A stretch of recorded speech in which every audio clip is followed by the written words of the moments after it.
Hi, this is try 4 of the video.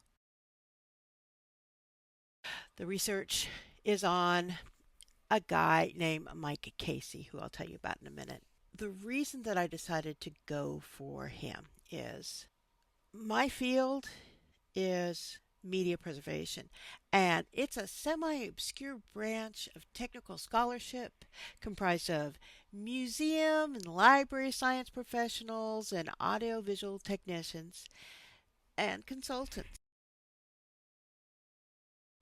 The reason it exists at all, we as a society have gone from writing things down on paper and storytelling to filming it, recording it.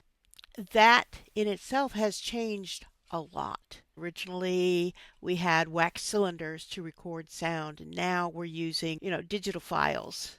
In between, we had all sorts of analog formats, and eventually we had like digital analog formats until now. And the problem is that all that older stuff is decaying. Nobody ever put in much thought about what was going to happen when we could no longer play those tapes. This is something that paper preservation has been dealing with for a long time. In up to the 70s, they realized, oh dear, all of those books are falling apart because they were made on acidic paper. What can we do? And so a lot of work and research has gone into that, but not so much on the media side. It's only in the last 20 years, in fact, maybe 30, that they've started to realize we are so screwed. It was the film people that caught on first because they started having their films blow up. And when you have films blow up, the places catch on fire, and then everything else in there catches on fire. It's a problem. The reason I like Mike Casey is about 13 years ago, Indiana University developed a project specifically for studying how media content could be preserved.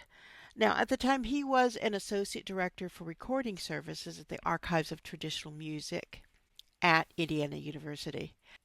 And he noticed a lot of the stuff that they were working with was falling apart, which is bad because a lot of that stuff is has real historic significance. It's not just, cool records, cool music or whatever. It's also recordings of events. Any audio that was happening on the news, that gets recorded. It all matters.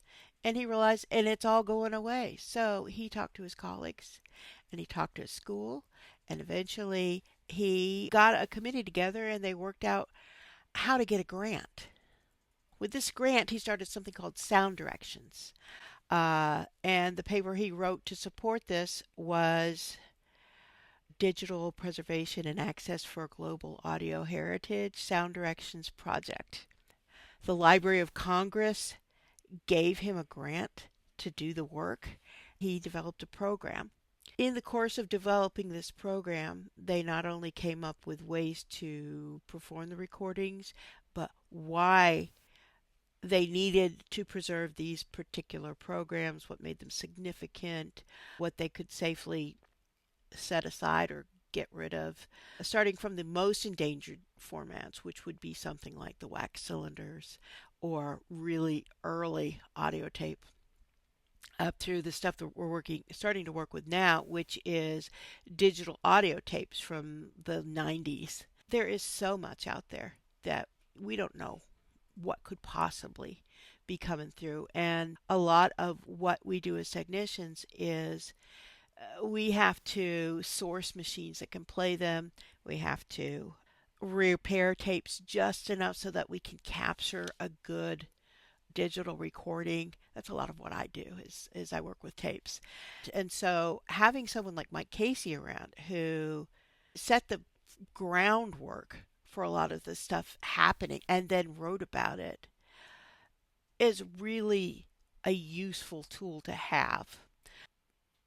I belong to a few societies as well because in my field, that's how we get the information. It's not taught, not really, not anywhere other than Indiana University and a few other ones overseas. So I'm grateful to have this opportunity to learn about someone else who I can use as a resource. Now, he's retired now, Mike is. I have a few mentors that I work with, and I advocate as much as possible to see this type of work be taught. I don't know if Full Sail will ever be a place that does it, but it would be really cool if it was. Just saying.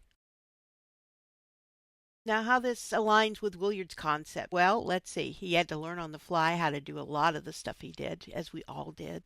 He had to be curious enough about what was happening with the material to get it fixed. And he had to figure out things like risk management and flexibility. Now, he details this all in his papers, so I'm not going to cite sources here, but I do in the Precis.